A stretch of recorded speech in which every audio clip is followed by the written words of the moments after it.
Le 4 avril, pour ce début du mois de l'entreprise et durant la semaine de l'industrie, la CCI du Cantal a présenté les résultats de l'étude visant à répondre à la question « Quel modèle de développement industriel pour le Cantal ?»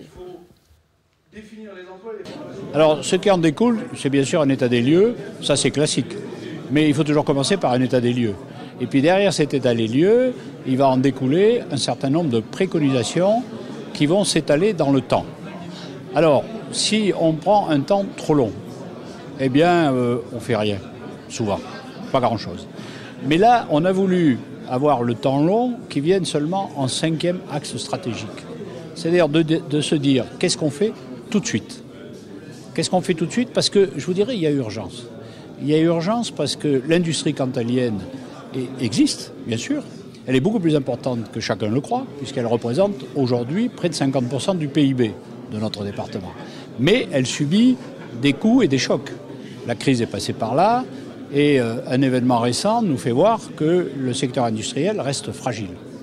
Alors, conforter ce secteur d'activité, c'était le but, et c'est toujours le but de cette étude. Le premier aspect positif de cette étude, c'est qu'on a travaillé en groupe en fait. C'était un groupe de travail d'industriels du Cantal, donc ça a permis déjà de se connaître, de confronter les idées et de mettre en avant quelques solutions qui nous paraissent intéressantes. Effectivement, on a traité le sujet de l'avenir industriel des entreprises du Cantal suivant 5 thématiques, dont une qui est particulièrement importante, c'est la thématique de la communication et de l'attractivité de nos entreprises. On a des entreprises très très performantes dans le Cantal, mais elles ne sont pas attractives parce qu'elles sont peu connues du grand public et peu médiatisées. Cette étude vient de la réflexion du travail des chefs d'entreprise eux-mêmes.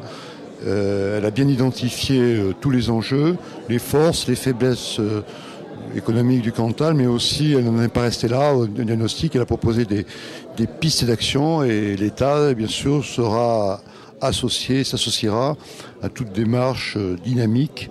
Ce qui la caractérise essentiellement, c'est une volonté de dynamiser, de redynamiser l'économie cantalienne.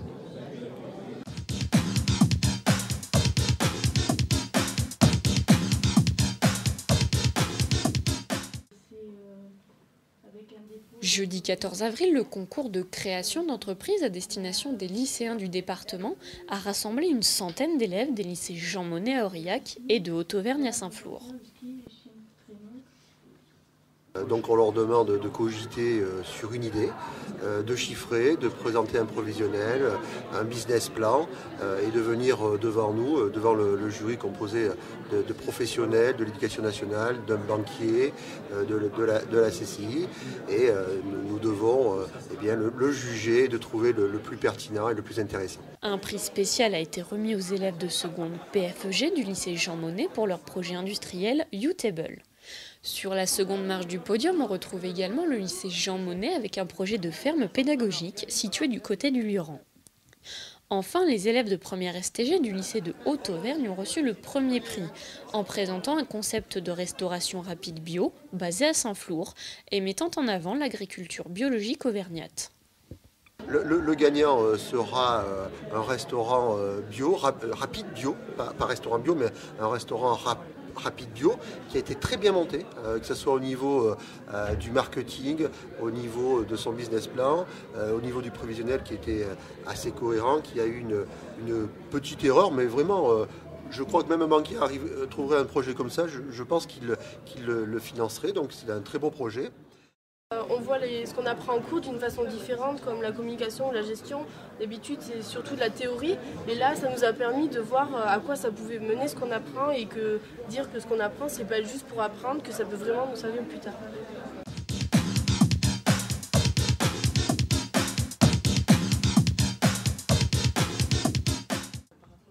À la suite du concours d'entreprise où Elcheba Bousso, présidente de Cantal Initiative, était membre du jury, le travail collaboratif entre cette structure et la Chambre de commerce et d'industrie du Cantal a été formalisé par la signature d'une convention de partenariat.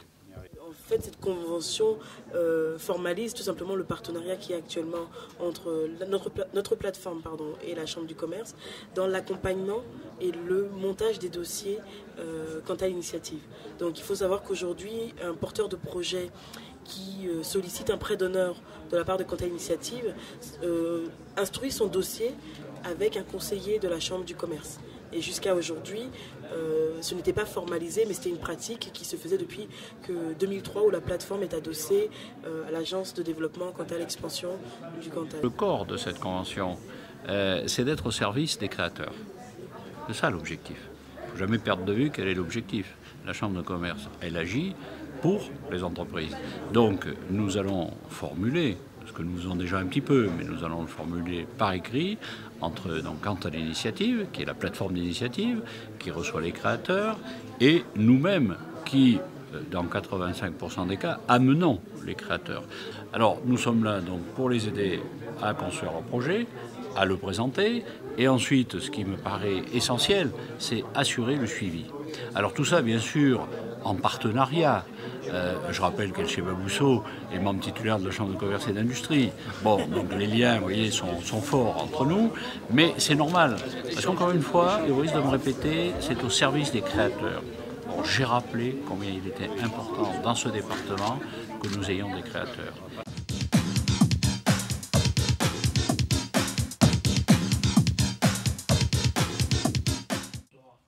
En clôture de ce mois de l'entreprise, la CCI du Cantal a remis les trophées de l'entreprise, décernés par l'ensemble des partenaires économiques. Dans la catégorie création-innovation, la clinique du souffle des Clarines a été récompensée.